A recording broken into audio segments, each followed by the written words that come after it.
কি, তাই না?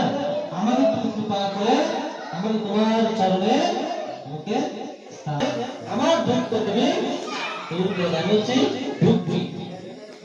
এখন আর কি বলছি, দয়া করো সীতাপতি অদ্বৈত গোসাই, তব কৃপা বলে পাই চৈতন্য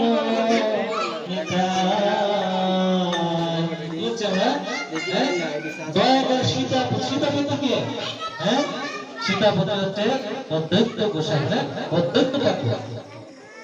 দয়া করে সীতাপতি অদ্বৈত গোসাই, হ্যাঁ, তোমার কৃপা বলে পাই চৈতন্য নিতাই, মানে অদ্বৈত কৃপা হলে আমরা, হ্যাঁ, আমরা গৌর নিতাই পাঠ করতে পারবো। দেখো কত সুন্দর কথা বলছো, তাই না? হ্যাঁ, দয়া করে সীতাপতি অদ্বৈত গোসাই, ঠিক আছে, তোমার কৃপা বলে পাই চৈতন্য